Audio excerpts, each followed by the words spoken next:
एक दिन मुल्ला नसीरुद्दीन के गांव में दो लोगों के बीच जबरदस्त झगड़ा हो गया। मामला इतना बढ़ गया कि गांव वालों ने इसे हल करने के लिए मुल्ला के पास ले जाने का फैसला किया। मुल्ला अपनी चतुराई और हाजिर जवाबी के लिए मशहूर थे, इसलिए सभी को यकीन था कि वे इस झगड़े को सुलझा देंगे। झगड़े का कारण एक गधा था। रहीम और करीम नाम के दो आदमी दावा कर रहे थे कि गधा उनका है। दोनों की बातों में दम था, लेकिन सच्चाई क्या थी यह किसी को समझ नहीं आ रहा था। गांव वाले भी असमंजस में थे कि आखिर कौन सच बोल रहा है। मुल्ला ने दोनों की दलीलें सुनी, फिर अपनी दाढ़ी सहलाते हुए बोले, इसका फैसला अदालत में होगा और इस मुकदमे का गवाह भी यही गधा होगा। गधा देगा गवाही? गांव वाले चौंक गए। गधा गवाही देगा? यह कैसे हो सकता है?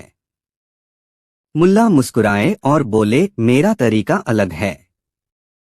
अगर तुम लोग सच बोल रहे हो तो यह गधा खुद बता देगा कि इसका असली मालिक कौन है। इसके बाद मुल्ला ने गधे को एक अंधेरे कमरे में बंद कर दिया और दोनों आरोपियों को बुलाया।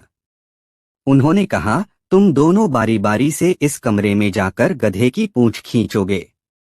जो इसका असली मालिक होगा, गधा उसे पहचान लेगा। पहले रहीम कमरे में गया और गधे की पूंछ को धीरे से छूकर बाहर आ गया। फिर करीम अंदर गया और उसने पूरी ताकत से गधे की पूंछ खींच दी। जब दोनों बाहर आए तो मुल्ला ने उनके हाथ सूंघे और जोर से हंस पड़े। इस मुकदमे का असली चोर पकड़ा गया। गांव वाले हैरान थे। मुल्ला ने बताया, मैंने गधे की पूंछ पर काले तेल का लेप लगाया था। अगर कोई सचमुच गधे का मालिक होता तो वह बिना डर के उसकी पूंछ खींचता। रहीम के हाथों में तेल की गंध नहीं है, यानी वह डर रहा था और उसने पूंछ खींची ही नहीं। लेकिन करीम के हाथों से तेज गंध आ रही है, इसका मतलब वही झूठ बोल रहा था और गधे को अपना बताने की कोशिश कर रहा था। गांव वालों ने मुल्ला की चतुराई की खूब तारीफ की और करीम को चोरी के इल्जाम में सजा दी गई। रहीम को उसका गधा वापस मिल गया। सीख: इस मजेदार कहानी से हमें सीखने को मिलता है कि सच्चाई को छिपाया नहीं जा सकता। जो झूठ बोलता है वह किसी न किसी तरह पकड़ा ही जाता है। तो बताइए, क्या आपने कभी ऐसी चतुराई भरी तरकीब सुनी थी? कहानी 2। एक दिन गांव के चौपाल में कुछ लोग बैठकर आपस में बातें कर रहे थे। अचानक एक व्यक्ति ने हंसते हुए कहा, अगर कोई यह साबित कर दे कि मुर्गा इंसानों की तरह गाना गा सकता है तो मैं उसे 100 सोने की मुद्राएं दूंगा। गांव वाले हंसने लगे। सबको लगा कि यह असंभव है। लेकिन तभी मुल्ला नसीरुद्दीन ने आगे बढ़कर कहा, मैं यह शर्त स्वीकार करता हूं। गांव के लोग चौंक गए। सबको लगा कि इस बार मुल्ला नसीरुद्दीन बुरी तरह हार जाएगा। लेकिन मुल्ला के चेहरे पर वही पुरानी मुस्कान थी। अगले दिन सब गांव के चौपाल में इकट्ठा हुए। मुल्ला अपने साथ एक मुर्गा लेकर आया। सभी लोग बेसब्री से इंतजार करने लगे कि अब क्या होगा। मुल्ला ने मुर्गे को धीरे धीरे सहलाना शुरू किया और फिर उसके कान के पास जाकर कुछ फुसफुसाया। इसके बाद उसने गांव वालों से कहा, अब यह मुर्गा गाना गाएगा, लेकिन एक शर्त पर तुम सबको पूरा ध्यान लगाकर सुनना होगा। गांव के लोग चुप हो गए और ध्यान से देखने लगे। मुल्ला ने धीरे से मुर्गे की गर्दन दबाई, जिससे मुर्गा जोर से कुकरुकू करने लगा। तभी मुल्ला मुस्कुराया और बोला, देखा, यह गाना गा रहा है। गांव वाले हंस पड़े। व्यापारी ने गुस्से में कहा, यह तो सिर्फ कुकरुकू कर रहा है, यह इंसानों की तरह गाना नहीं है। मुल्ला ने गंभीरता से जवाब दिया, गाना तो भाषा पर निर्भर करता है। तुम्हारे लिए गाना कुछ और होगा, लेकिन मुर्गे के लिए यही उसका गाना है। गांव के लोग ठहाके लगाने लगे। व्यापारी निरुत्तर हो गया। उसे एहसास हुआ कि वह शर्त हार चुका था। आखिरकार मुल्ला ने अपने चतुराई से 100 सोने की मुद्राएं जीत लीं और गांव के लोग फिर से उनकी हाजिर जवाबी के कायल हो गए। कहानी 3। एक दिन की बात है। मुल्ला नसीरुद्दीन एक व्यापारी के ऊंट को किराए पर लेकर शहर जा रहे थे। धूप तेज थी और रास्ते में उन्हें आराम करने के लिए कोई छायादार जगह नहीं मिली। कुछ दूर चलने के बाद मुल्ला ने ऊंट को रोका और उसकी परछाई में बैठकर सुस्ताने लगे। तभी ऊंट का मालिक व्यापारी वहां आ गया और गुस्से से बोला, मुल्ला, तुमने ऊंट को किराए पर लिया है, इसकी परछाई को नहीं। तुम इसकी छाया का उपयोग नहीं कर सकते। मुल्ला नसीरुद्दीन मुस्कुराए और बोले, तो क्या तुम कहना चाहते हो कि ऊंट अलग चीज है और उसकी परछाई अलग? व्यापारी ने कहा, बिल्कुल। परछाई का किराया मैंने तय नहीं किया था, इसलिए यह मेरी संपत्ति है। मुल्ला को एक शरारती आइडिया आया। उन्होंने कहा, ठीक है, अगर परछाई तुम्हारी है तो मैं इसे खरीदना चाहता हूं। बताओ इसकी कीमत क्या होगी? व्यापारी को पैसे का बहुत लालच था। उसने तुरंत सोचा कि यह सौदा फायदे का रहेगा। उसने कहा, अगर तुम ऊंट की परछाई खरीदना चाहते हो तो इसके लिए 10 सोने की मुद्राएं देनी होंगी। मुल्ला ने बिना समय गवाए व्यापारी को पैसे दे दिए और बोले, अब यह परछाई मेरी है। अब मजा तब आया जब व्यापारी ने कहा, लेकिन तुम ऊंट पर बैठकर सफर नहीं कर सकते क्योंकि ऊंट मेरा है। मुल्ला ने हंसकर जवाब दिया, तो ठीक है, मैं ऊंट नहीं लूंगा, लेकिन उसकी परछाई जहां भी जाएगी मैं उसका इस्तेमाल करूंगा। यह कहकर मुल्ला ऊंट के साथ साथ चलने लगे। जब भी व्यापारी ऊंट को चलाने की कोशिश करता, मुल्ला परछाई में घुसकर बैठ जाते और कहते, मैंने परछाई खरीदी है, अब यह मेरी संपत्ति है। व्यापारी को अपनी बेवकूफी समझ में आ गई।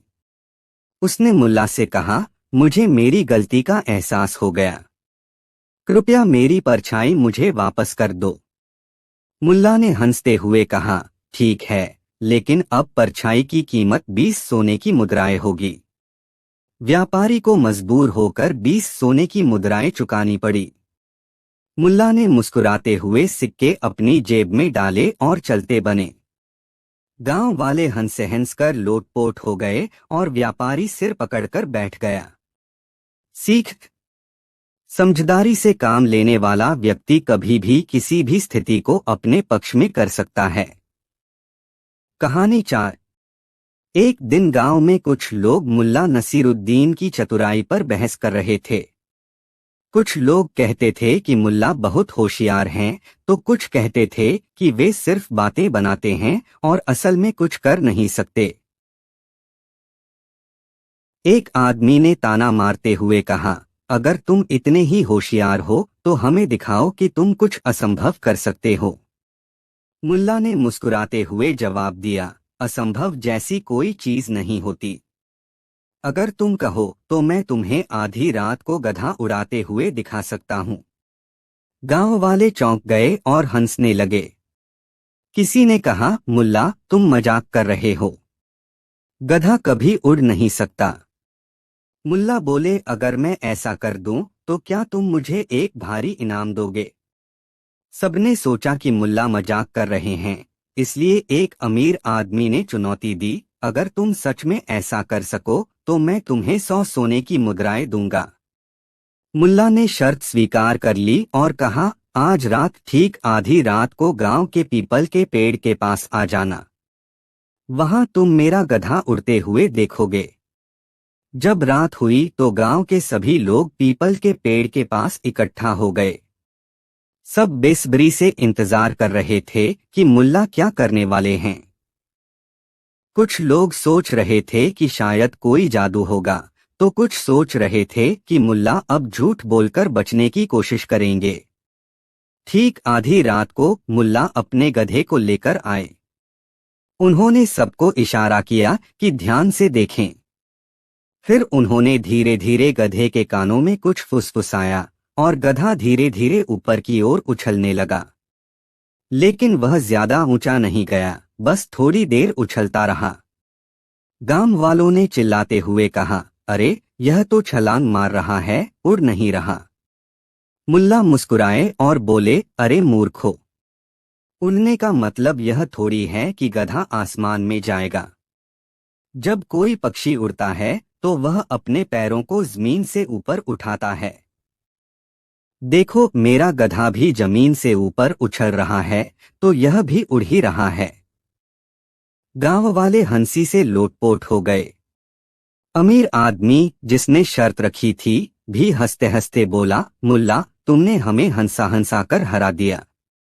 लो, यह तुम्हारी जीत का इनाम। सीख। अक्लमंद इंसान तर्क और शब्दों का सही इस्तेमाल करके किसी भी असंभव चीज को संभव बना सकता है। कहानी 5। एक दिन मुल्ला नसीरुद्दीन अपने गांव के चौराहे पर खड़े थे, जब कुछ लोग आपस में बहस कर रहे थे। वे इस बात पर चर्चा कर रहे थे कि दुनिया में सबसे ज्यादा मूर्ख कौन है। कुछ का कहना था कि अमीर लोग मूर्ख होते हैं, तो कुछ गरीबों को बेवकूफ मान रहे थे। किसी ने कहा कि राजा सबसे बड़ा मूर्ख हो सकता है, तो कोई कह रहा था कि जनता खुद सबसे बड़ी मूर्ख होती है। मुल्ला यह बहस सुनकर मुस्कुराए और बोले, मुझे लगता है कि मैं सबसे बड़ा मूर्ख हूँ। गांव वाले हैरान रह गए। एक आदमी बोला, मुल्ला, आप इतने ज्ञानी हैं, इतने समझदार फैसले लेते हैं, फिर आप खुद को मूर्ख क्यों कह रहे हैं? मुल्ला बोले, अगर मैं सबसे बड़ा मूर्ख नहीं होता तो मैं यह देखकर क्यों दुखी होता कि लोग मूर्खता को लेकर झगड़ रहे हैं, बजाय इसके कि वे अपनी गलतियों से सीखें। सबसे बड़ा मूर्ख वही होता है जो बिना वजह बहस में उलझे और सीखने के बजाय दूसरों को मूर्ख साबित करने में समय गंवाए। गांव वालों को अपनी गलती समझ में आ गई और वे चुपचाप वहां से चले गए।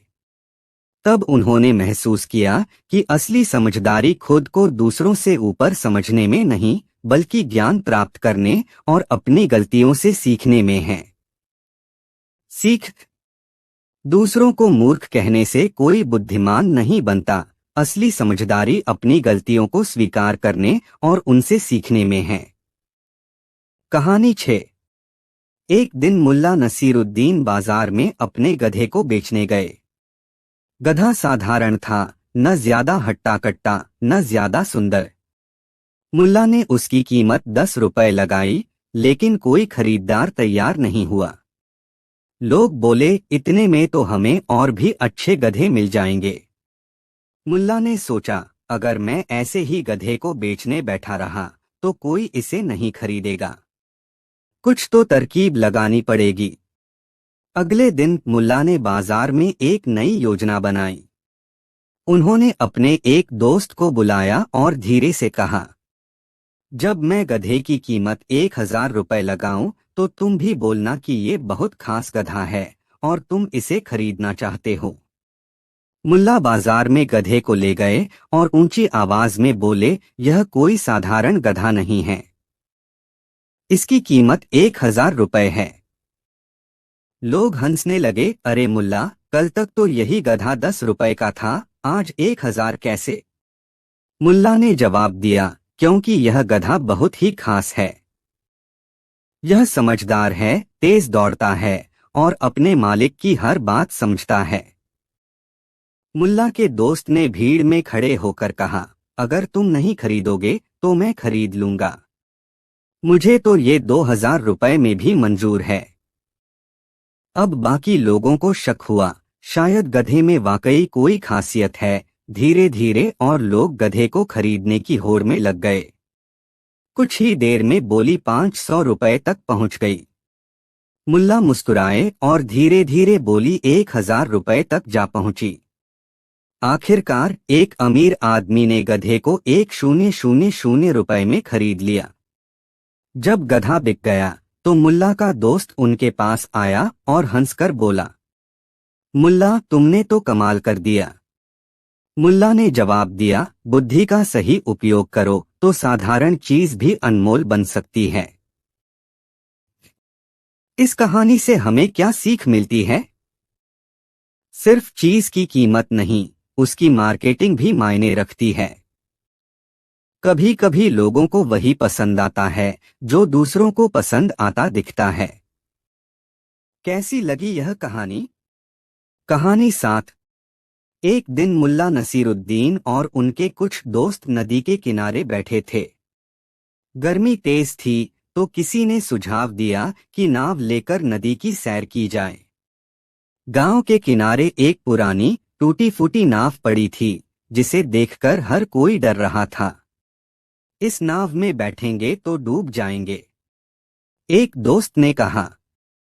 बिल्कुल, ये नाव आधी सड़ चुकी है, हम सबका बचना मुश्किल है। दूसरे दोस्त ने सहमति जताई।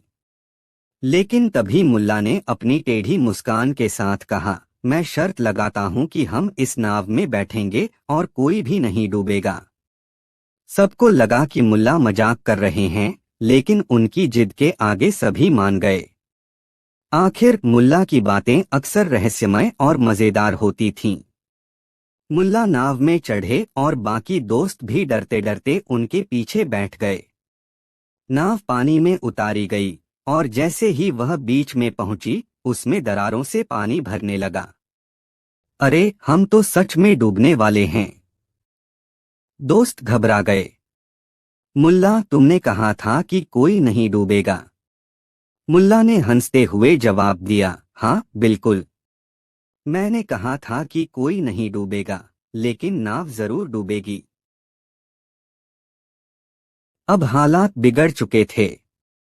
नाव डूब रही थी, लेकिन मुल्ला आराम से नाव से कूदकर तैरने लगे। दोस्त भी उनकी नकल करते हुए तैरकर किनारे तक पहुंचे। सब किनारे पर पहुंचे तो दोस्त गुस्से से बोले, मुल्ला, ये तुमने क्या किया? मुल्ला मुस्कुराए और बोले, मैंने झूठ नहीं कहा था। मैंने पहले ही बता दिया था कि हम में से कोई नहीं डूबेगा। बस नाव पर भरोसा नहीं करना चाहिए था। सीख। इस कहानी से हमें यह सीख मिलती है कि हालात जैसे भी हों, सूझबूझ और समझदारी से काम लें। साथ ही शब्दों की चालाकी को भी समझने की कोशिश करें, वरना मुल्ला जैसे हाजिर जवाब लोग हमें चकमा दे सकते हैं। कहानी 8। एक दिन मुल्ला नसीरुद्दीन बाजार में टहल रहे थे। तभी उनकी नजर एक घमंडी अमीर से पड़ी, जो अपनी दौलत और ताकत के घमंड में चूर था। वह हर दुकानदार और राहगीर को अपने पैसे और रुतबे से नीचा दिखाने की कोशिश कर रहा था। मुल्ला ने यह सब देखा और मुस्कुराते हुए अमीर से कहा, मियां, क्या तुम मानते हो कि एक चाल से पूरा बाजार हिल सकता है? अमीर ने ठहाका लगाते हुए कहा, बिल्कुल नहीं, यह असंभव है। बाजार इतना बड़ा है और लोग इतने व्यस्त हैं कि उन्हें हिलाना आसान नहीं। मुल्ला बोले, अगर मैं यह कर दिखाऊं तो तुम मुझे 100 अशर्फिया दोगे? अमीर को पूरा भरोसा था कि यह नामुमकिन है, इसलिए उसने तुरंत शर्त मंजूर कर ली। मुल्ला ने अपनी पगड़ी कसकर बांधी, एक दुकान के बाहर खड़े हुए और जोर से चिल्लाए, भागो भागो, सुल्तान की सेना आ रही है और जो यहाँ रुका रहेगा उसे पकड़ लिया जाएगा। इतना सुनते ही बाजार में खलबली मच गई। दुकानदारों ने अपनी दुकानें बंद करनी शुरू कर दी, ग्राहक इधर उधर भागने लगे और अफवाह आग की तरह फैल गई।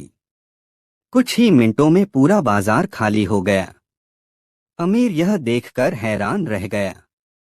उसने मुल्ला से कहा, यह तो केवल अफवाह थी, लेकिन यह सच कैसे लग गई? मुल्ला हंसते हुए बोले, मियां, यह ही तो 100 सुनार की एक लुहार की का मतलब है। लोगों को धीरे धीरे समझाना कठिन होता है, लेकिन सही समय पर सही चाल चलो तो पूरा बाजार हिल सकता है। अमीर ने हार मान ली और मुल्ला को 100 अशर्फिया दे दी। बाजार के लोग जब वापस आए तो उन्हें भी मुल्ला की इस चालाकी पर हंसी आ गई। शिक्षा। इस कहानी से हमें यह सीख मिलती है कि कभी कभी एक छोटी सी बात भी बड़ी हलचल मचा सकती है, अगर उसे सही तरीके से पेश किया जाए। कहानी 9। एक बार मुल्ला नसीरुद्दीन अपने गधे पर सवार होकर शहर के मेले की ओर जा रहे थे। उनके गधे का हाल वही था जो हर गधे का होता है, धीमा, सुस्त और आलसी। मगर मुल्ला हमेशा खुशमिजाज और मस्तमौला रहते थे। रास्ते में उन्हें कुछ घुड़सवार मिले जो अपने घोड़ों की ताकत पर इतराते हुए बोले, ओ मुल्ला, तुम्हारा ये सुस्त गधा हमारे घोड़ों के आगे क्या टिकेगा? इससे तो बेहतर है तुम पैदल चलो। मुल्ला मुस्कराए और बोले, अगर मैं कहूं कि मेरा गधा तुम्हारे घोड़ों से तेज दौड़ेगा तो? घुड़सवार हंस पड़े, ये असंभव है। अगर ऐसा हो गया तो हम तुम्हें 100 सोने के सिक्के देंगे। मुल्ला ने आंखें मिचमिचाते हुए शर्त मंजूर कर ली। घुड़सवार बोले, लेकिन ये दौड़ आज ही होगी। नहीं, मुल्ला बोले, मेरे गधे को पहले तैयारी करनी होगी। 3 दिन बाद इसी जगह मिलो। घुड़सवार ठहाका मारकर चले गए। 3 दिन बाद सभी उसी जगह पर इकट्ठा हुए। दौड़ शुरू हुई। घोड़े बिजली की तरह दौड़े और मुल्ला का गधा धीरे धीरे चलने लगा। लोग हंस रहे थे कि तभी मुल्ला ने अपनी जेब से एक लाल मिर्ची निकाली और गधे के पीछे डाल दी। गधा जैसे ही मिर्ची के असर में आया, वो हवा से बातें करने लगा। लोग दंग रह गए। गधा सचमुच सबसे तेज दौड़कर जीत गया। घुड़सवार सिर पकड़कर रह गए। ये धोखा है, उन्होंने चिल्लाते हुए कहा। मुल्ला हंसते हुए बोले, धोखा? नहीं भैया, ये तो बस थोड़ी चालाकी थी। लेकिन तभी एक घुड़सवार ने मुल्ला को टोक दिया। अच्छा ये बताओ मुल्ला, अगर तुम्हारा गधा इतना तेज है तो वो बिना लगाम के भी दौड़ सकता है? मुल्ला के चेहरे पर रहस्यमयी मुस्कान आई। उन्होंने सिर हिलाते हुए कहा, क्या तुम्हें यकीन नहीं? तो फिर अगली बार देख लेना। अब सवाल ये है कि क्या मुल्ला का गधा बिना लगाम के दौड़ेगा? क्या मुल्ला ये नई शर्त भी जीत पाएंगे? जानने के लिए देखते रहिए हमारी अगली कहानी, मुल्ला नसीरुद्दीन और बिना लगाम के सफर की शर्त। क्या कोई बिना लगाम पकड़े गधे पर सफर कर सकता है? अगर हाँ, तो क्या गधा फिर भी सीधा चल पाएगा? चलिए मुल्ला नसीरुद्दीन की ये नई गजब कहानी जानते हैं। गांव के चौक पर भीड़ जमा थी। घोड़ा मालिक अपनी हार पचा नहीं पाए थे और मुल्ला को घेर लिया।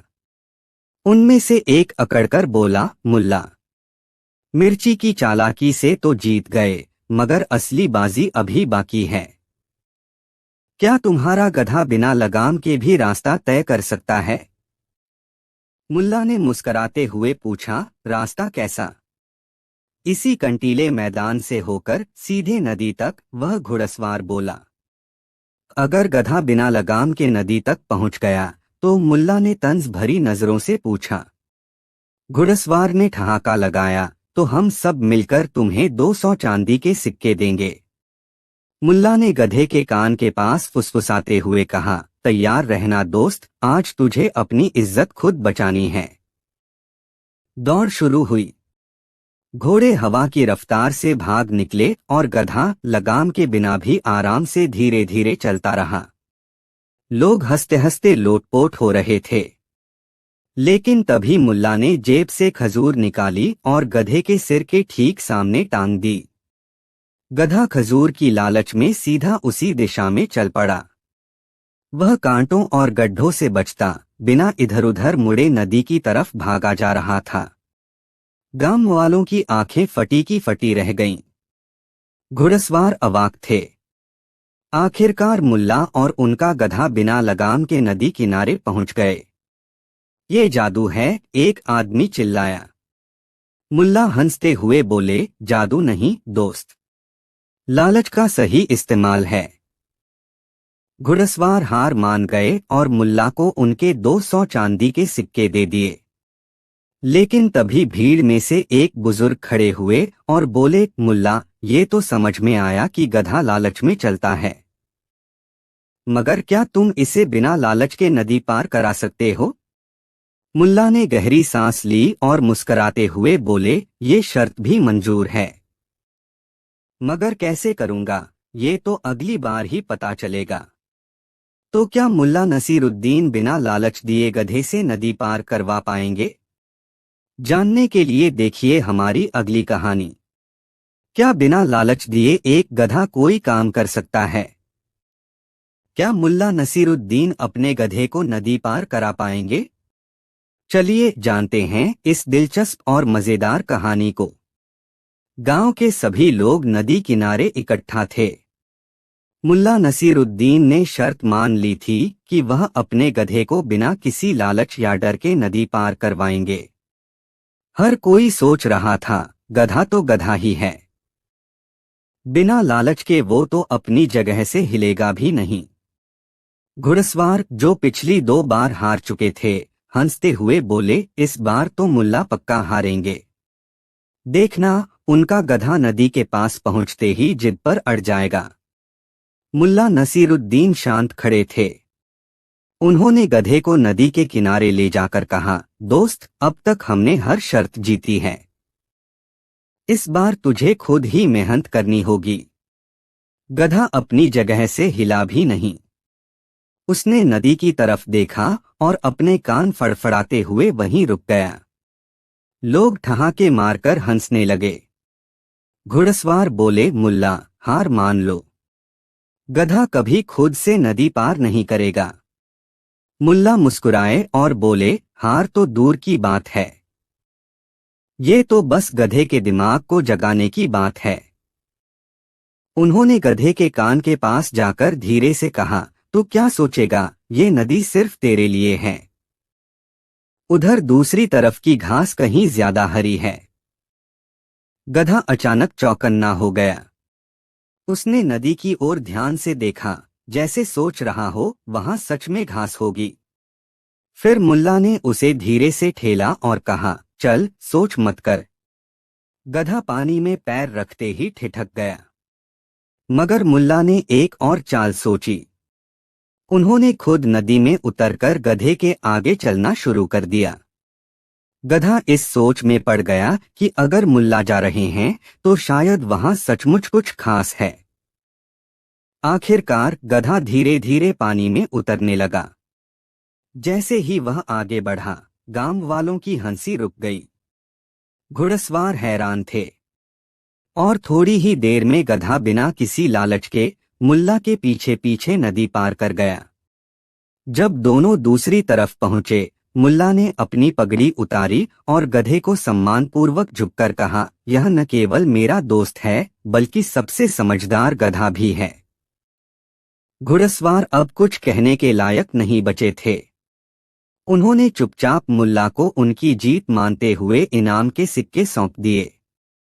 लेकिन तभी एक गांव वाले ने चिल्लाकर पूछा, अरे मुल्ला, अगर तुम्हारा गधा इतना समझदार है तो क्या वो अब अकेले जंगल में जाकर भी लौट सकता है? मुल्ला ने गहरी मुस्कान के साथ कहा, ये तो गधे से ही पूछना पड़ेगा। अगली बार तो क्या मुल्ला का गधा अब बिना मुल्ला के जंगल में जाकर लौट पाएगा? और क्या यह शर्त भी मुल्ला जीतेंगे? जानने के लिए देखिए अगली कहानी। क्या गधा बिना मुल्ला के जंगल में अकेले वापस लौट सकता है? क्या गधा अपनी समझदारी से यह शर्त पूरी कर पाएगा? आइए अब जानते हैं इस कहानी का मजेदार और हैरान करने वाला अंत। गांव में सभी लोग मुल्ला के गधे की बहादुरी की चर्चा कर रहे थे। हर कोई हैरान था कि एक गधा बिना किसी लालच और बिना लगाम के नदी पार कर सकता है। मगर एक और शर्त सामने आ गई, क्या गधा अब अकेले जंगल में जाकर लौट सकता है? मुल्ला नसीरुद्दीन ने बड़ी चालाकी से कहा, मैं तो कह रहा था कि गधा समझदार है, लेकिन अब यह उसकी असली परीक्षा है। गधा सिर झुकाकर खड़ा था, जैसे कुछ सोच रहा हो। मुल्ला ने गधे के पास जाकर धीरे से कहा, तुमने नदी पार की है, अब जंगल भी तुम्हारा इंतजार कर रहा है। अकेले वहां जाना है, तुम्हारे लिए यह आसान होगा। गधा कुछ पल चुपचाप खड़ा रहा, जैसे मन ही मन सोच रहा हो। फिर अचानक उसने सिर उठाया और बड़े आत्मविश्वास से जंगल की तरफ बढ़ने लगा। लोग और घुड़सवार हैरान थे कि क्या गधा वाकई जंगल तक जाएगा।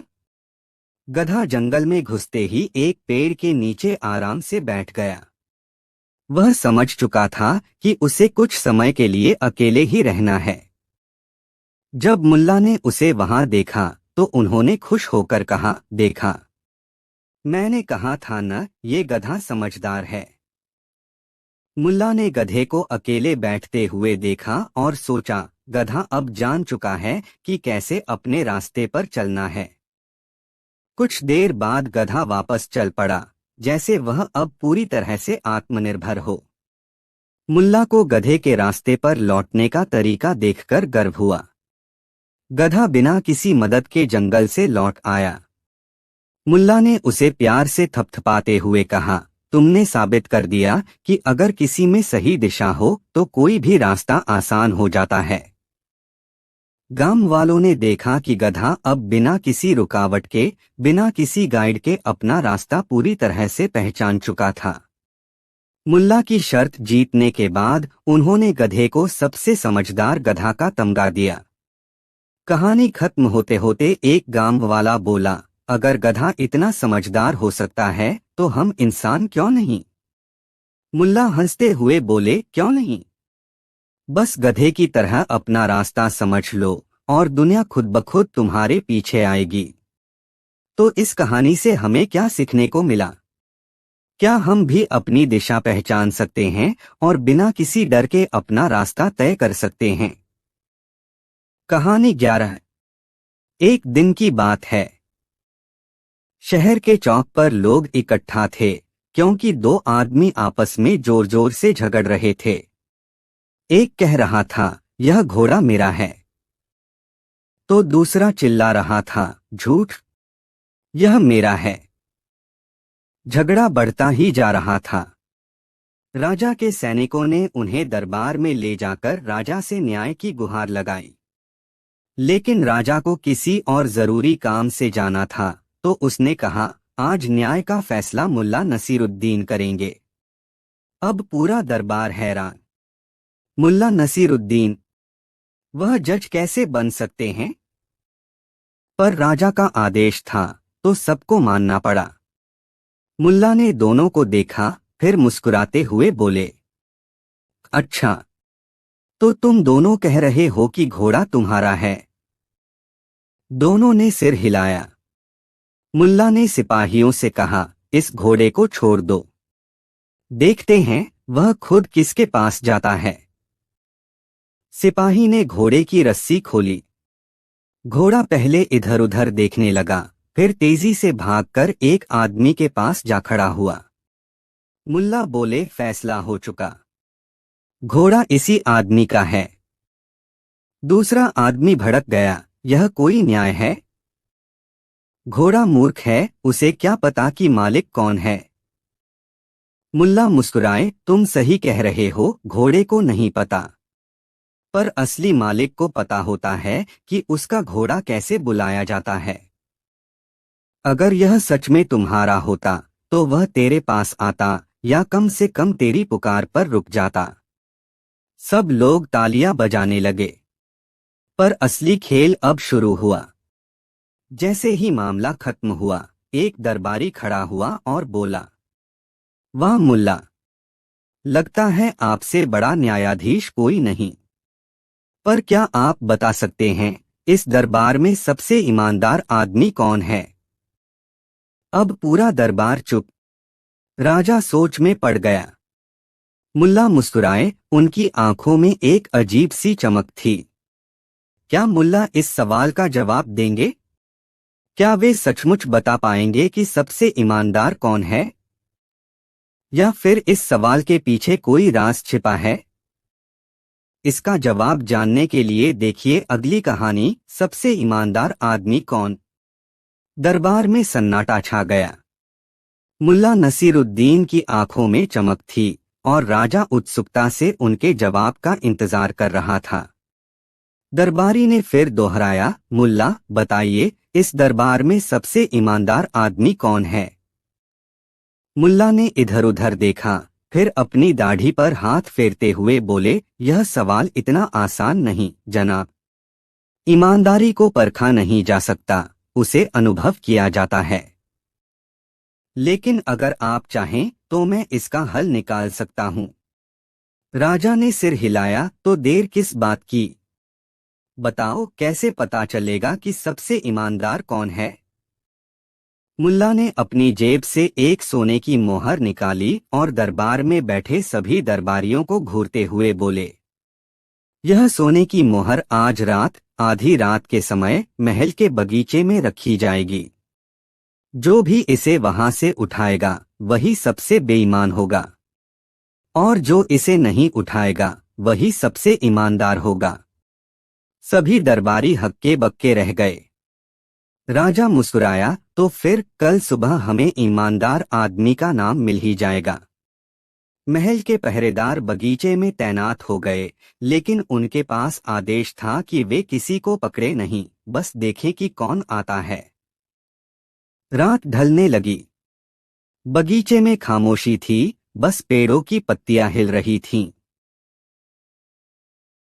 आधी रात होते होते अंधेरे में कुछ परछाइयां हिलने लगीं। एक दरबारी दबे पांव बगीचे की ओर आया। फिर एक और, फिर एक और। कुछ ही देर में 5 लोग चुपके से बगीचे में दाखिल हो चुके थे। सूरज उगने पर खुला रास। सुबह दरबार लगा। मुल्ला ने मुस्कुराकर पूछा, तो राजा साहब, क्या आपको सबसे ईमानदार आदमी का नाम मिल गया। राजा बोले, बिल्कुल। 5 लोग रात को मोहर उठाने गए, लेकिन सभी डर के मारे उसे छूने की हिम्मत नहीं कर पाए। इसका मतलब यह हुआ कि बाकी लोग ईमानदार हैं। मुल्ला जोर से हंस पड़े। राजा साहब, जिन्होंने रात में वहां जाने का सोचा वे ईमानदार नहीं थे। लेकिन सच्चाई यह है कि पूरी दरबार में ऐसा कोई नहीं जो इस परीक्षा में शामिल न हुआ हो। राजा चौंक गया, क्या मतलब। मुल्ला बोले, रात को बगीचे की ओर जाने वाला हर व्यक्ति बेईमान था, पर वहां न जाने वाला कोई था ही नहीं। पूरा दरबार अवाक। मगर असली खेल तो अब शुरू हुआ। इतने में एक नौकर दौड़ता हुआ आया और घबराए हुए बोला, राजा साहब, महल के खजाने में से कुछ सोने की मुद्राएं गायब हो गई हैं। राजा का चेहरा गुस्से से लाल हो गया। दरबारियों में फुसफुसाहट होने लगी। मुल्ला मुस्कुराए और धीरे से बोले, अब सवाल ये नहीं कि सबसे ईमानदार कौन है, सवाल ये है कि चोर कौन है।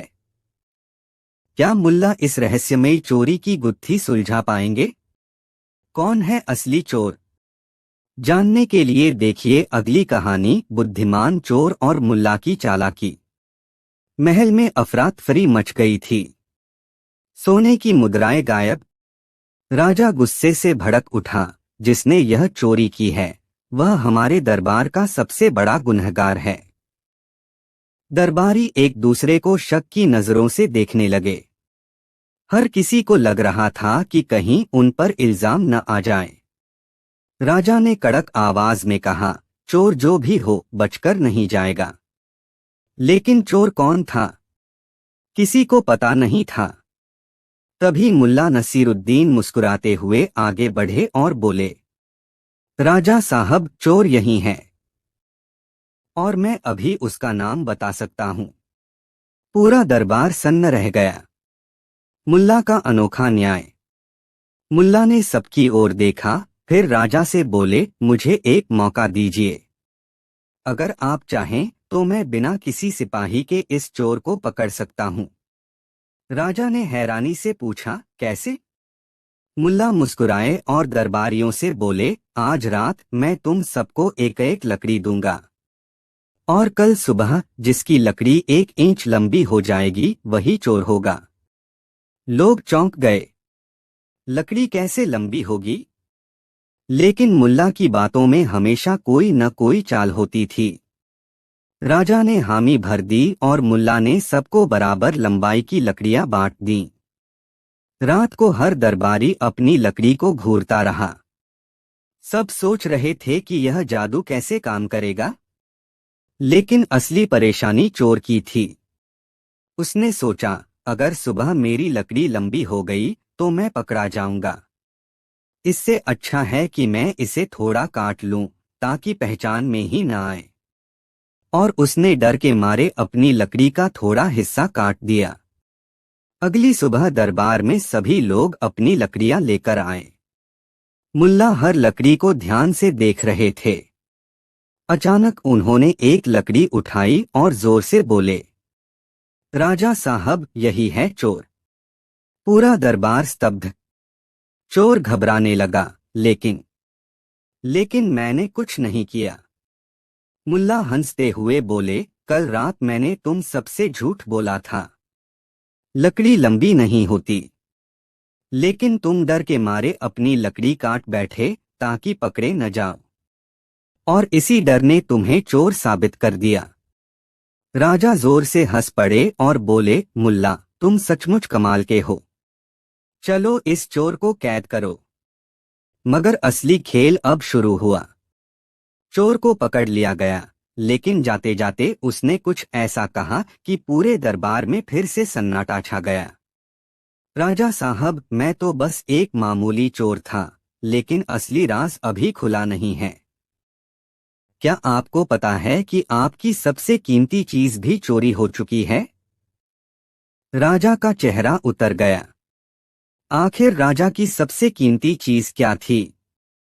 कौन था असली गुनहगार? जानने के लिए देखिए अगली कहानी, मुल्ला की टोपी और न्याय की अनोखी दास्तान। चोर की आखिरी बात ने पूरे दरबार को हिलाकर रख दिया। राजा का चेहरा सख्त हो गया। मेरी सबसे कीमती चीज? यह क्या बकवास है? चोर मुस्कुराया और बोला, मुझे तो बस पैसे चुराने थे, लेकिन असली गुनहगार कोई और है। महल से कुछ ऐसा गायब हुआ है जिसकी कीमत सोने चांदी से भी ज्यादा है। अब दरबारियों के कान खड़े हो गए। राजा भी बेचैन हो गया। अगर तुम झूठ बोल रहे हो तो तुम्हें और सख्त सजा मिलेगी। राजा गरजे। चोर बोला, मैं झूठ नहीं बोल रहा, पर मैं बस इशारा दे सकता हूं।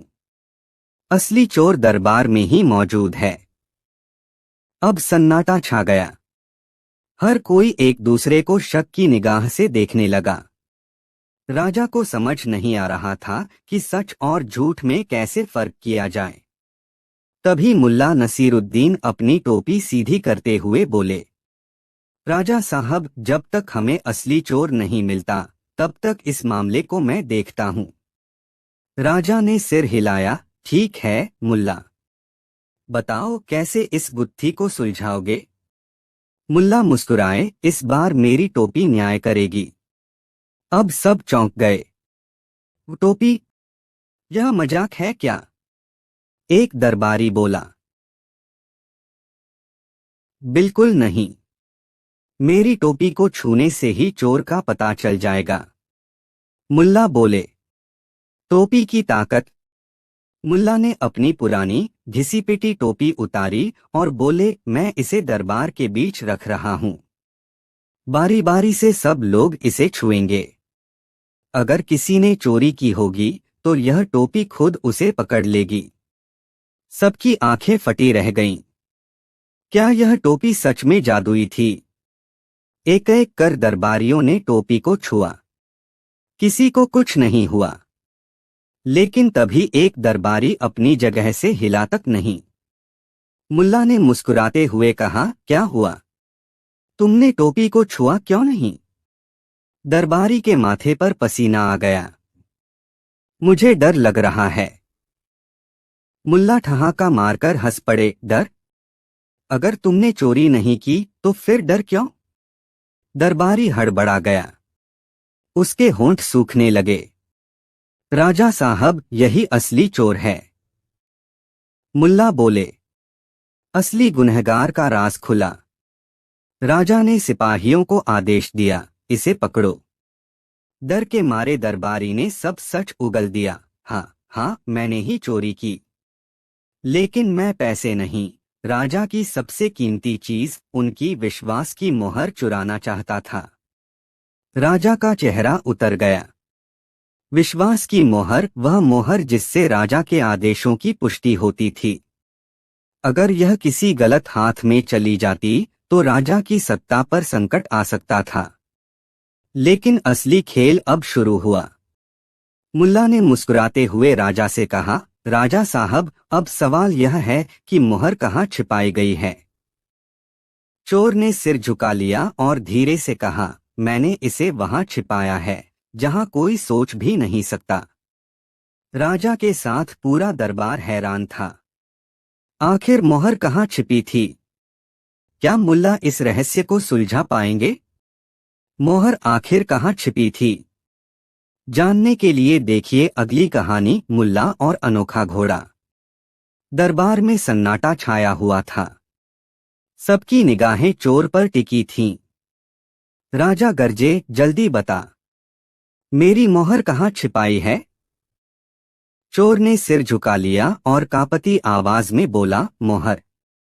मोहर एक घोड़े की नाल के अंदर छिपी है। अब सब और भी चौंक गए। घोड़े की नाल? चोर ने सिर हिलाया, हाँ। महल के अस्तबल में एक घोड़ा है जिसकी एक नाल खोखली है। उसी में मोहर छुपी है। राजा ने तुरंत सिपाहियों को भेजा। वे भागते हुए अस्तबल पहुंचे और उस घोड़े की नाल को हथौड़े से तोड़ा। और जैसे ही नाल टूटी, राजा की विश्वास की मोहर नीचे गिर पड़ी। पूरा दरबार दंग रह गया। मुल्ला की आखिरी सीख। राजा ने राहत की सांस ली और चोर को कैद में डालने का हुक्म दिया। फिर वह मुल्ला की ओर मुड़े और बोले, मुल्ला, अगर तुम न होते तो मैं अपनी सबसे कीमती चीज खो चुका होता। अब बताओ, यह सब तुम्हें कैसे पता चला? मुल्ला मुस्कुराए, राजा साहब, चोर की सबसे बड़ी पहचान उसका डर होता है। जब मैंने टोपी का जिक्र किया तो सच्चे लोग हंस रहे थे, लेकिन असली चोर घबरा गया। बस वहीं से मैंने चाल चली। राजा जोर से हंस पड़े और बोले, सच में मुल्ला, तुम्हारी अक्ल का कोई जवाब नहीं। दरबार तालियों से गूंज उठा। मुल्ला ने अपनी टोपी सीधी की और ठिठोली भरे अंदाज में बोले, अच्छा, अब मुझे इनाम में क्या मिलेगा? सोने की मुद्राएं या फिर एक नया घोड़ा?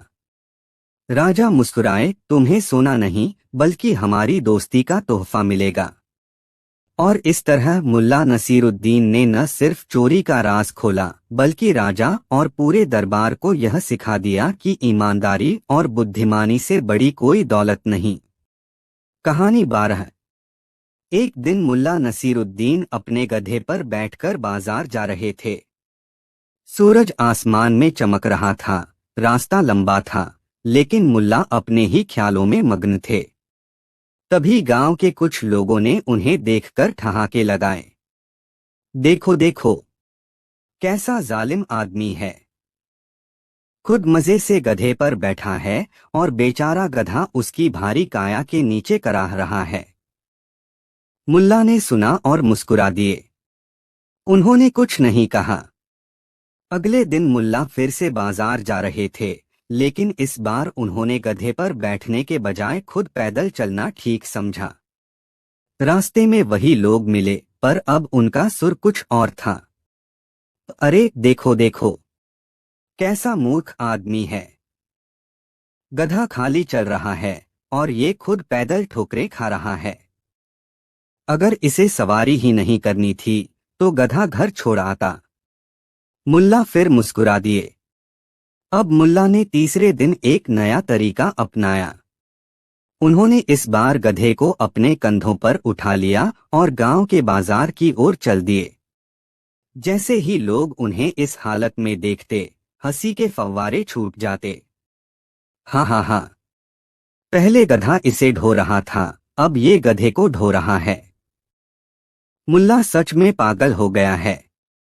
गांव में लोग हंसते हंसते लोटपोट हो गए, बच्चे तालियां बजाने लगे और बूढ़े भी दांत निपोरकर हंसने लगे। लेकिन तभी मुल्ला नसीरुद्दीन ने गधे को जमीन पर उतारा, अपनी पगड़ी ठीक की और गहरी आवाज में बोले, लोग मैंने सबका कहा मान लिया, गधे पर बैठा तो बुरा, पैदल चला तो बुरा, और गधे को उठाया तो भी बुरा। यही दुनिया का सच है। लोगों की बातें कभी खत्म नहीं होती, तो क्यों न अपनी ही समझ से जिया जाए। यह सुनकर लोगों की हंसी अचानक थम गई। उन्होंने सोचा कि यह तो वाकई में बहुत बड़ी बात कह दी मुल्ला ने। लेकिन तभी एक आदमी भीड़ में से चिल्लाया, अरे रहने दो मुल्ला, तुम कितने भी चतुर क्यों न बनो, पिछले हफ्ते की दावत में जो हुआ था वो नहीं भूल सकते। लोगों को हंसाने के लिए अपनी पोशाक से भी खेल खेला था तुमने। मुल्ला मुस्कुराए और बोले, अरे भाई, जब कपड़े ही इंसान की इज्जत तय करते हैं तो फिर इज्जत किसकी हुई, कपड़ों की या इंसान की। गांव वालों को लगा कि मुल्ला फिर कोई मजेदार बात कहने वाले हैं। सबका ध्यान उनकी ओर हो गया। आखिर ऐसा क्या हुआ था उस दावत में? क्यों मुल्ला नसीरुद्दीन ने अपने कपड़ों को लेकर लोगों को चौंका दिया था? अगर आप भी जानना चाहते हैं कि आखिर वो अनोखी दावत क्या थी, तो अगले भाग में मिलते हैं, मुल्ला नसीरुद्दीन और अजीबोगरीब न्योता। क्या आपको भी कभी ऐसा लगा है कि लोग हर हाल में कुछ न कुछ कहेंगे? तो इस कहानी को लाइक करें और अपनी राय जरूर दें। अगर किसी दावत में आपको सिर्फ आपकी पोशाक के आधार पर सम्मान मिले तो क्या आप इसे सही मानेंगे? क्या कभी ऐसा हुआ है कि लोग आपके व्यक्तित्व की जगह आपकी बाहरी चमकदमक को ज्यादा अहमियत दें? क्या सच में कपड़ों से इंसान की कीमत तय होती है? अगर आपके साथ ऐसा हो तो आप क्या करेंगे? आज की कहानी में मुल्ला नसीरुद्दीन इस सवाल का जवाब अपने ही निराले अंदाज में देने वाले हैं, कुछ ऐसा जिसे सुनकर आप हंसते हंसते लोटपोट भी होंगे और सोचने पर भी मजबूर हो जाएंगे। एक दिन शहर के एक अमीर व्यक्ति ने पूरे गांव को शानदार दावत का न्योता दिया। तरह तरह के पकवान, खुशबूदार बिरयानी, मलाईदार मिठाइयाँ, हर कोई इस दावत का इंतजार कर रहा था। मुल्ला नसीरुद्दीन को भी न्योता मिला, लेकिन उस दिन वे खेत में काम कर रहे थे। धूल धूसरित कपड़े पहने, हाथ मुंह थोड़ा गंदा और सिर पर पुरानी पगड़ी बांधे सीधे दावत में जा पहुंचे। जैसे ही वे महलनुमा हवेली में घुसे, दरवाजे पर खड़े नौकरों ने उन्हें रोक लिया। रुको, तुम कौन हो? एक मोटा सा चौकीदार गुर्राया। अरे मैं भी इस दावत का मेहमान हूँ, मुल्ला ने मुस्कुराकर कहा। नौकरों ने उनकी हालत देखी, फटेहाल कपड़े, धूल से सने हाथ और नाक सिकोड़ ली। यह दावत तुम्हारे जैसे गरीबों के लिए नहीं है, जाओ कहीं और भीख मांगो। मुल्ला कुछ नहीं बोले, बस मुस्कुरा दिए और चुपचाप वहां से लौट गए। लेकिन क्या मुल्ला ऐसे हार मानने वालों में से थे?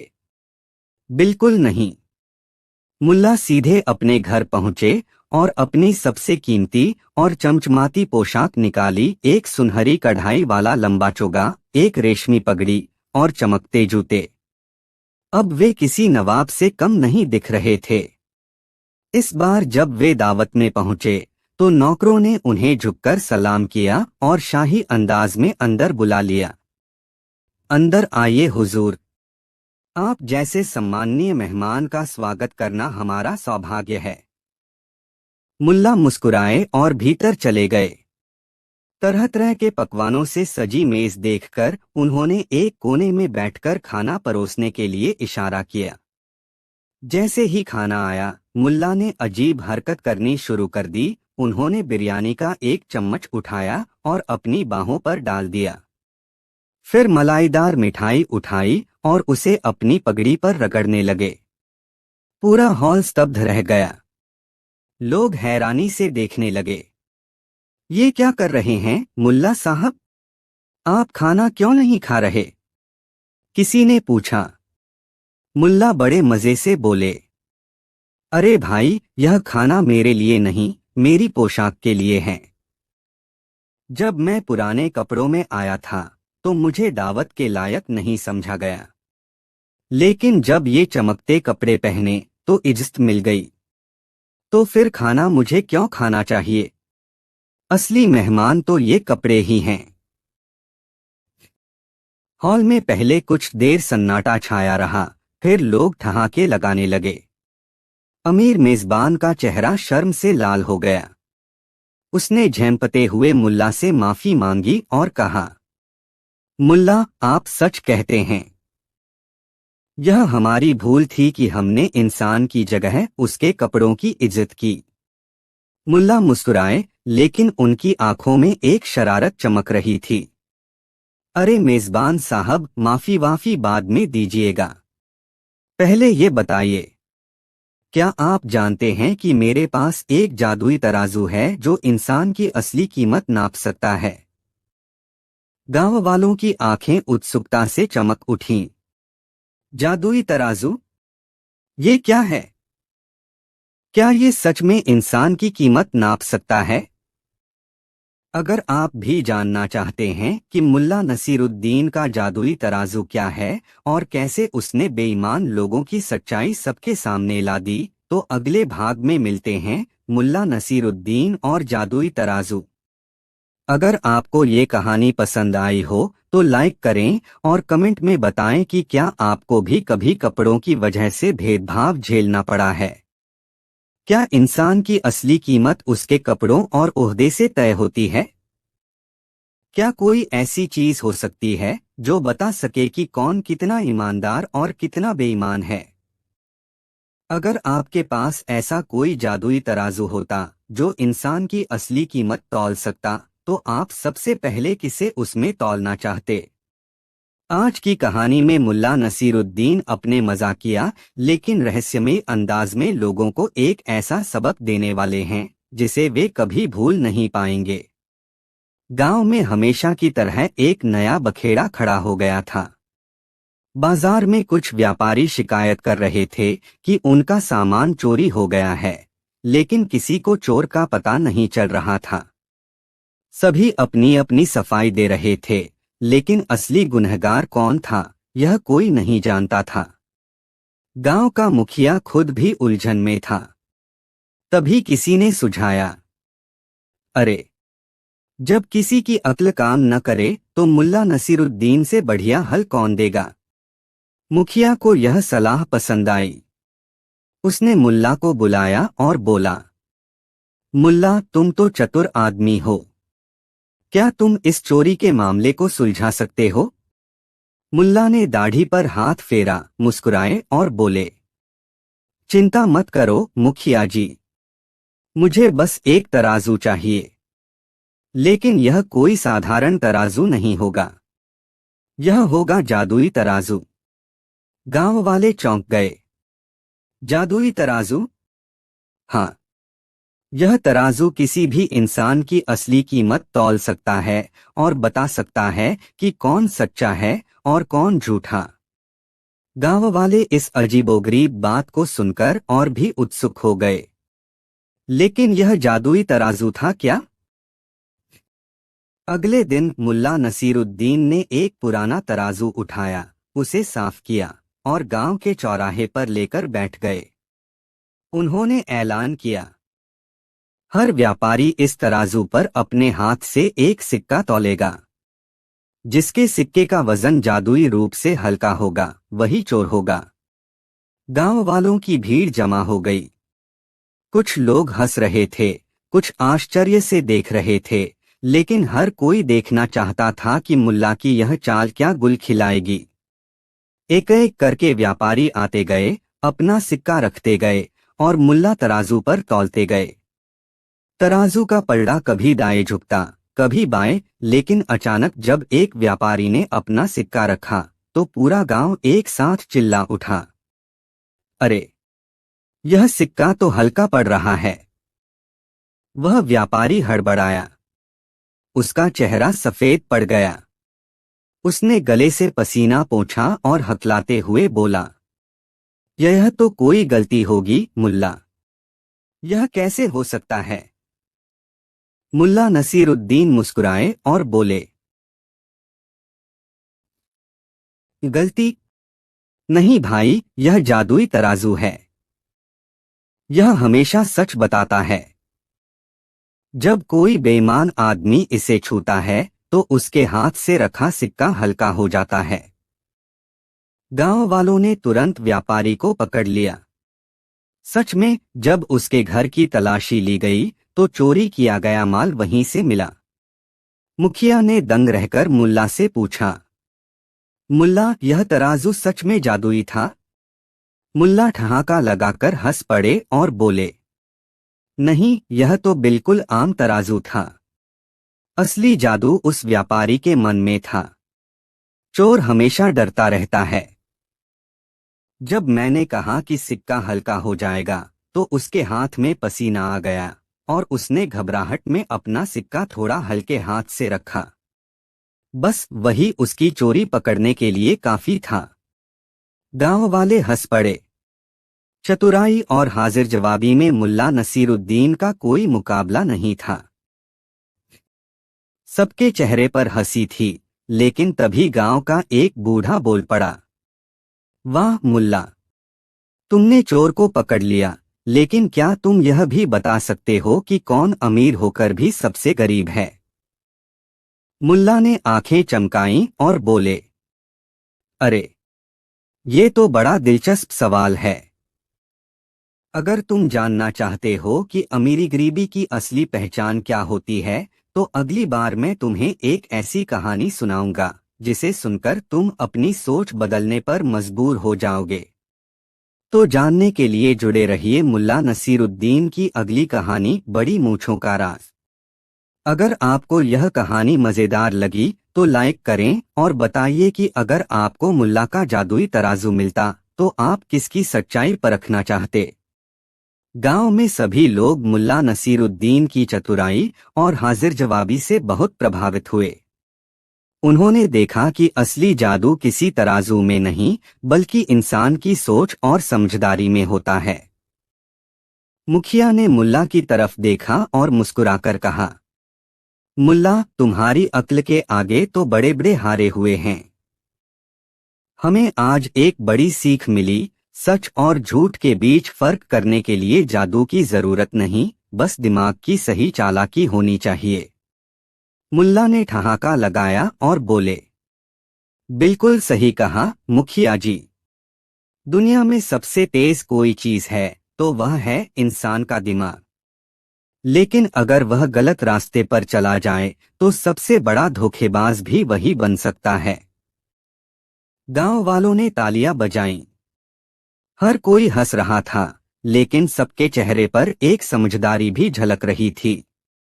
चोरी करने वाला व्यापारी शर्मिंदा था, लेकिन बाकी लोगों ने उस दिन से एक नई सीख ले ली, इंसान की असली कीमत न उसके कपड़ों से होती है, न उसके सिक्कों से, बल्कि उसके ईमान और समझदारी से होती है। उस शाम मुल्ला अपने गधे पर बैठकर घर लौट रहे थे। तभी एक गांव वाले ने उनसे पूछा, मुल्ला, अगर तुम्हें सच में कोई जादुई चीज मिल जाए तो तुम क्या करोगे? मुल्ला ने मुस्कुराकर जवाब दिया, अरे भाई, मेरे पास पहले से ही एक जादुई चीज है, मेरा दिमाग। और हाँ, अगर कभी गधा भी कुछ सीख जाए तो समझो मेरे पास दो दो जादुई चीजें हो जाएंगी। गांव वाले हंसते हंसते लोटपोट हो गए और मुल्ला अपने मजाकिया अंदाज में गधे के कान खुजलाते हुए आगे बढ़ गए। कहानी 13। एक दिन मुल्ला नसीरुद्दीन अपने गधे को लेकर शहर के बड़े बाजार में पहुंचे। सुबह का समय था, बाजार चहल पहल से भरा हुआ था। व्यापारी अपने सामान की बोली लगा रहे थे, ग्राहक मोलभाव में जुटे थे और हर तरफ शोर ही शोर था।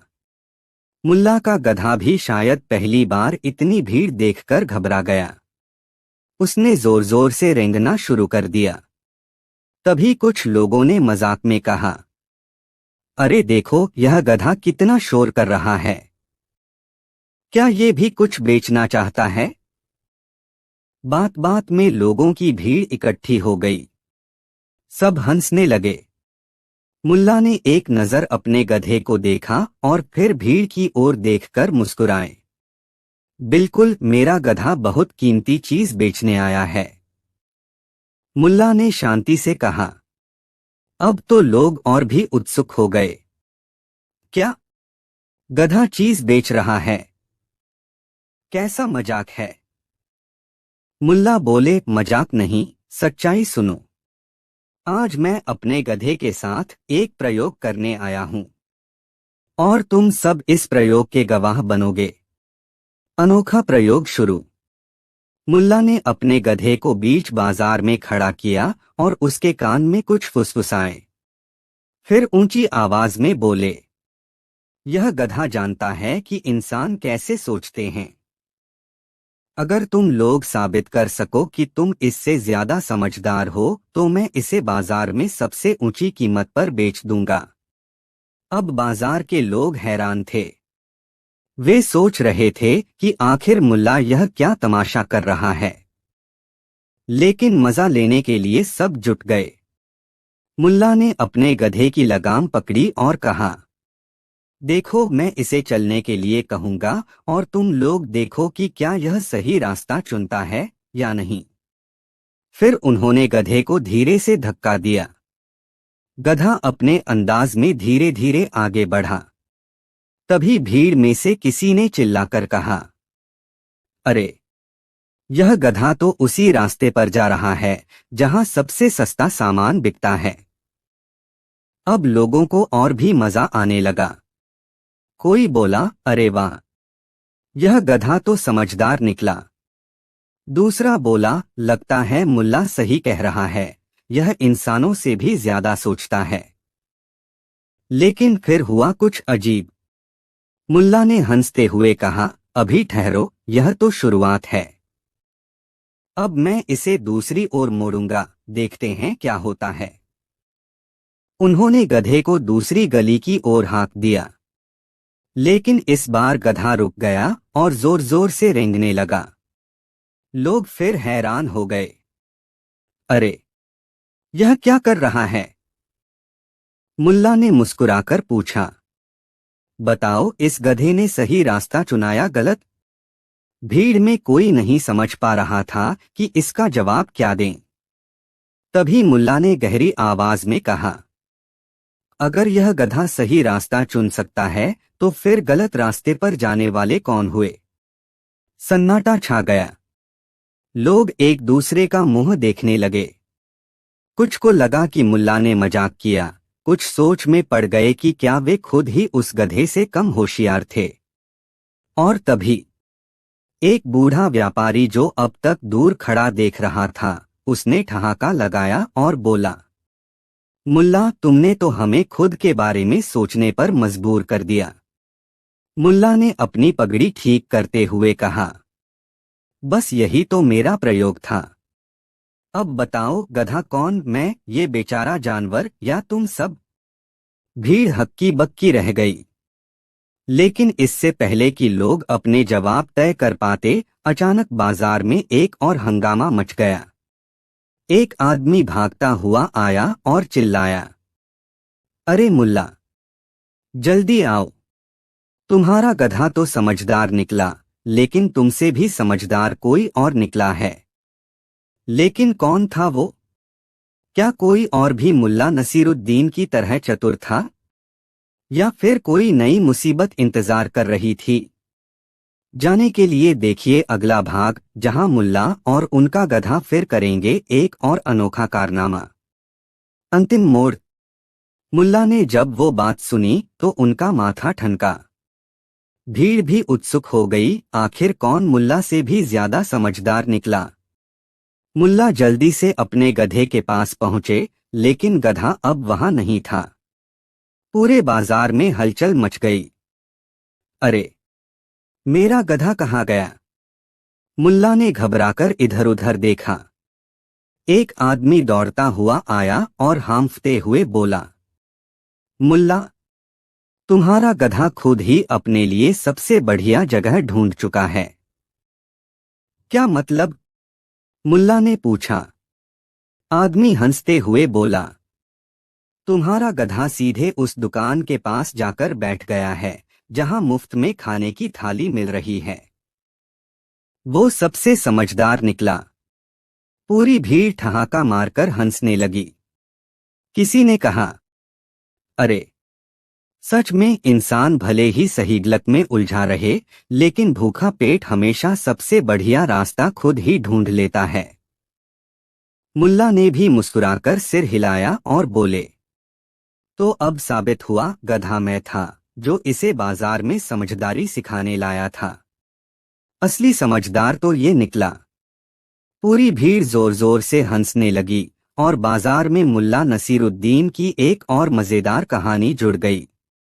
लेकिन जैसे ही हंसी का शोर थोड़ा कम हुआ, एक अनजान व्यक्ति भीड़ से निकलकर आया और मुल्ला के कान में फुसफुसाया, मुल्ला, ये गधे की चालाकी तो ठीक है, लेकिन क्या तुम्हें पता है कि असली गधा कौन है? मुल्ला चौंक गए। उन्होंने आदमी की आंखों में देखा। क्या मतलब? आदमी धीरे से मुस्कुराया और बोला, अगर जानना है तो इस गधे का पीछा करो, शायद तुम सच से रूबरू हो जाओगे। अब मुल्ला असमंजस में पड़ गए। क्या ये कोई मजाक था या फिर कोई राज? और बस यहीं से शुरू होती है एक और अनोखी कहानी। लेकिन वो कहानी फिर कभी। कहानी 14। एक दिन मुल्ला नसीरुद्दीन का जूता फट गया। उसकी हालत ऐसी थी कि अब एक कदम भी चलना मुश्किल था। लेकिन जेब में एक भी सिक्का नहीं था जिससे नया जूता खरीदा जा सके। अब मुल्ला ठहरे बुद्धिमान आदमी, उन्होंने सोचा, अगर दिमाग से काम लिया जाए तो मुफ्त में भी अच्छे जूते मिल सकते हैं। मुल्ला सीधा बाजार में सबसे बड़े जूते वाले की दुकान पर पहुंचे और दुकानदार से बोले, भाई, मैं तुमसे एक शर्त लगाना चाहता हूं। अगर मैं हार गया तो तुम्हें मुझसे कुछ भी लेने की जरूरत नहीं, लेकिन अगर मैं जीत गया तो मुझे मुफ्त में सबसे अच्छे जूते देने होंगे। दुकानदार को यकीन था कि कोई गरीब आदमी उससे क्या ही शर्त जीत सकता है। उसने हंसते हुए कहा, बिल्कुल, बताओ क्या शर्त है? मुल्ला मुस्कुराए और बोले, अगर तुम मेरी इस बात को सच साबित कर सको तो मैं हार जाऊंगा। ईश्वर ने तुम्हारे जूते मेरे लिए नहीं बनाए हैं। अगर तुम इसे गलत साबित कर सको तो मुझे जूते मुफ्त में देने होंगे। बाजार में मच गई हलचल। दुकानदार सोच में पड़ गया। अगर वो कहता कि जूते मुल्ला के लिए नहीं बने हैं तो इसका मतलब होगा कि वो ईश्वर की बनाई हुई चीजों को नकार रहा है। और अगर वो कहता कि जूते मुल्ला के लिए ही बने हैं तो उसे मुफ्त में जूते देने पड़ेंगे। देखते ही देखते बाजार में भीड़ इकट्ठा हो गई। लोग हंसने लगे और दुकानदार को चतुराई से फंसता देख मजा लेने लगे। दुकानदार ने काफी देर सोचा, फिर हार मानते हुए बोला, ठीक है मुल्ला, ये लो सबसे अच्छे जूते। आज तुम्हारी चतुराई के आगे मैं हार गया। पूरा बाजार हंसने लगा और तालियां बजाने लगा। लोग बोले, वाह मुल्ला, तुमने फिर अपनी अक्ल से बाजी मार ली। मुल्ला ने मुस्कुराते हुए नए जूते पहने और शान से आगे बढ़ गए और पीछे दुकानदार अपना माथा पीटता रह गया। सीख, जब हालात मुश्किल हों तो पैसा ही नहीं, दिमाग भी सबसे बड़ा हथियार है। कहानी 15।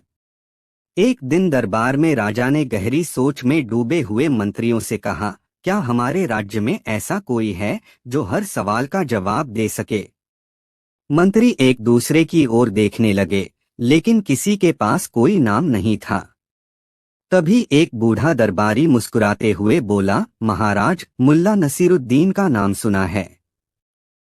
उसकी चतुराई के किस्से दूर दूर तक मशहूर हैं। वह हर सवाल का ऐसा जवाब देता है कि सुनने वाले हक्के बक्के रह जाते हैं। राजा ने तुरंत दूत भेजकर मुल्ला को दरबार में बुलवाया। जब मुल्ला दरबार में आया तो राजा ने आंखें मिचमिचाते हुए कहा, मुल्ला, अगर तुम इतने चतुर हो तो मेरी 3 मुश्किल शर्तें पूरी करके दिखाओ। मुल्ला ने हंसते हुए कहा, महाराज, पहले शर्तें तो सुन लूं। राजा ने पहला सवाल पूछा, बताओ इस दुनिया की सबसे कीमती चीज क्या है? मुल्ला ने थोड़ी देर सोचा और कहा, वक्त महाराज। जो इसे खो देता है वो सब कुछ खो देता है। राजा मुस्कुराए। ठीक है, पहला सवाल तो सही निकला। दूसरा सवाल सुनो, मेरे राज्य की सीमा कहाँ खत्म होती है?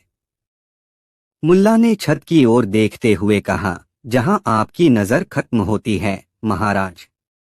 दरबार ठहाकों से गूंज उठा। राजा भी अपनी हंसी नहीं रोक सके। बहुत बढ़िया मुल्ला, लेकिन तीसरा सवाल सबसे कठिन है। अगर इसका जवाब नहीं दे पाए तो तुम्हें शर्त हारनी पड़ेगी। राजा ने गहरी आवाज में कहा, मुझे ये बताओ कि इस दुनिया का सबसे बड़ा धोखा क्या है? दरबार में सन्नाटा छा गया।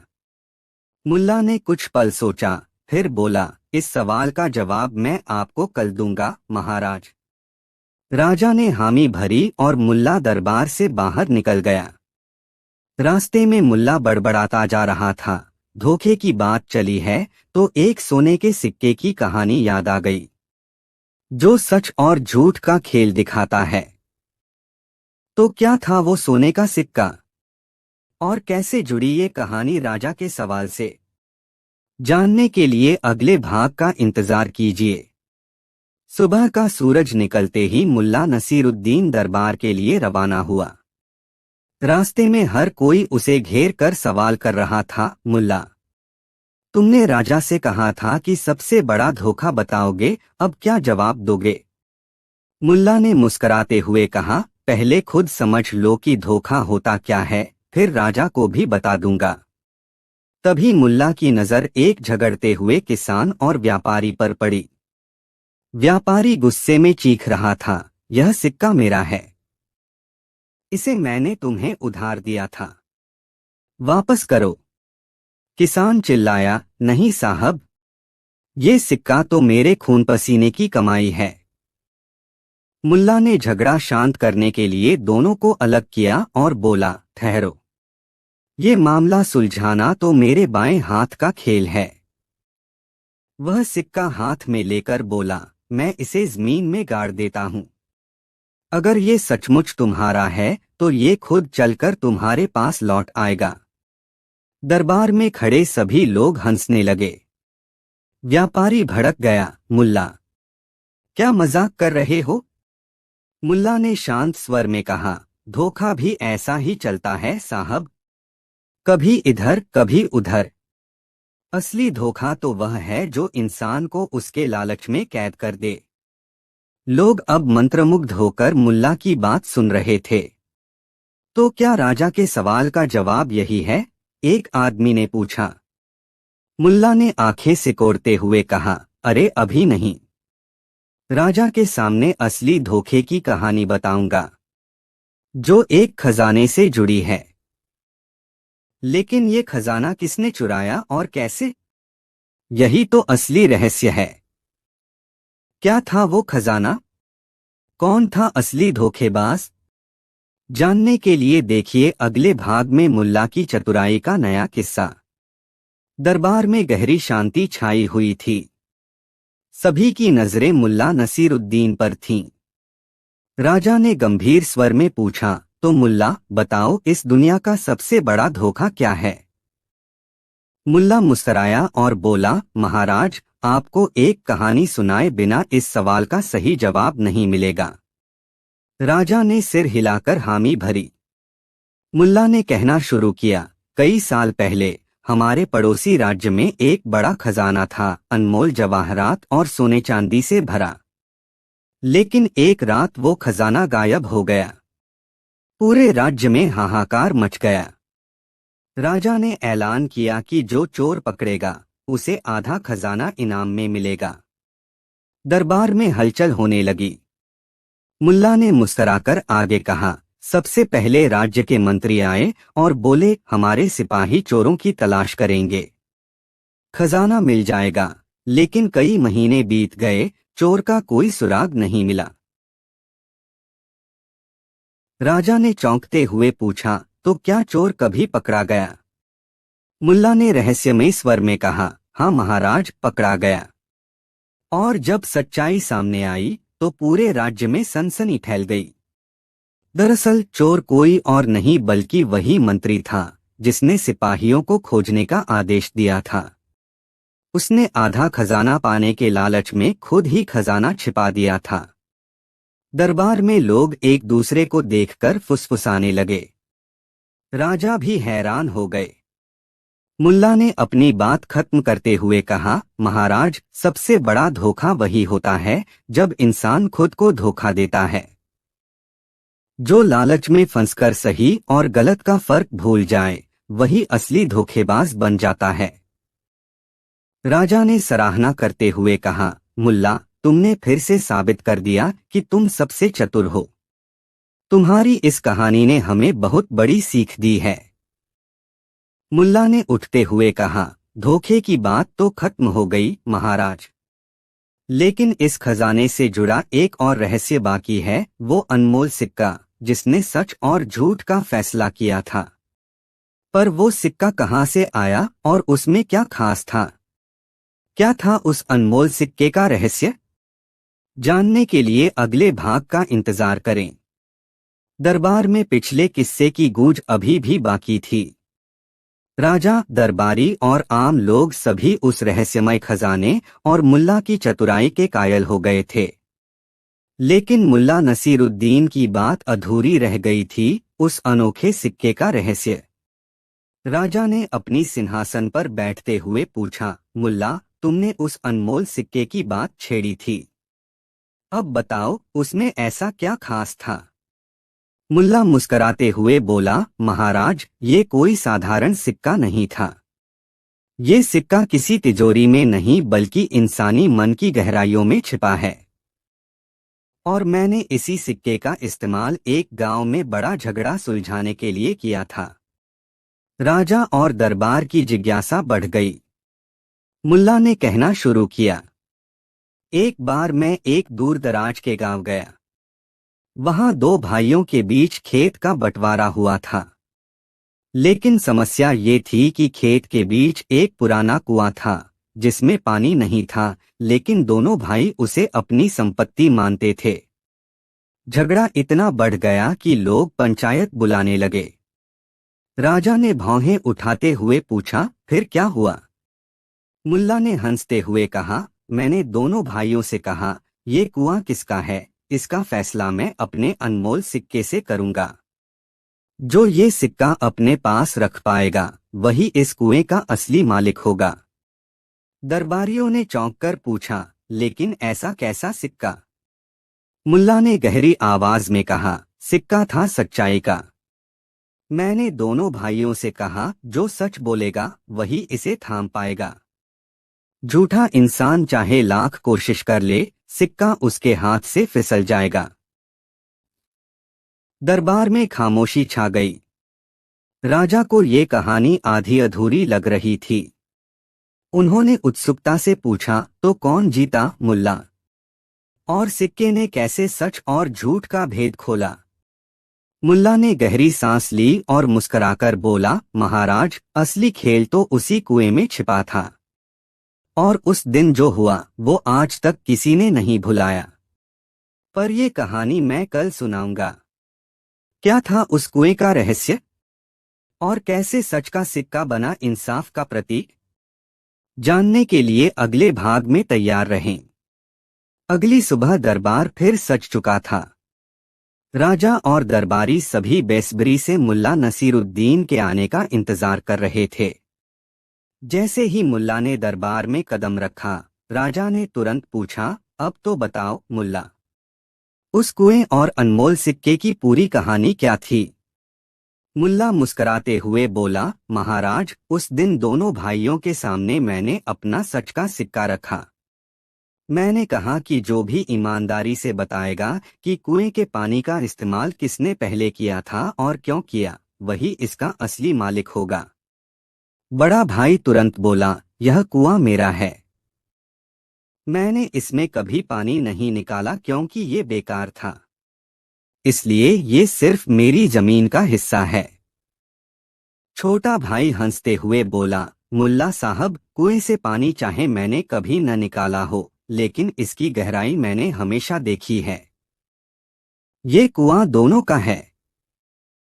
बिना साझेदारी के इसका कोई मतलब नहीं है। मुल्ला ने सिक्का उछाला और दोनों भाइयों की ओर देखा। सिक्का छोटे भाई के हाथ में आकर थम गया। मुल्ला बोला, देखा महाराज, सच्चाई का सिक्का हमेशा उसी के पास रुकता है जो ईमानदार होता है। यह छोटा भाई जानता है कि साझेदारी ही असली संपत्ति है। राजा और दरबार ने इस चतुराई भरे फैसले पर तालियां बजाईं। मुल्ला ने हंसते हुए अंत में कहा, सिक्के की बात हो या जिंदगी की, सच्चाई वो ताकत है जो हमेशा इंसान को ऊपर उठाती है। जो इसे थाम ले वही असली विजेता बनता है। राजा ने कहा, मुल्ला, तुमने फिर साबित कर दिया कि असली बुद्धिमान वही है जो लोगों के झगड़े को सच्चाई और चतुराई से सुलझा सके। मुल्ला ने मुस्कुराते हुए अपनी पगड़ी ठीक की और दरबार से बाहर चल दिया, अपने अगले किस्से की ओर।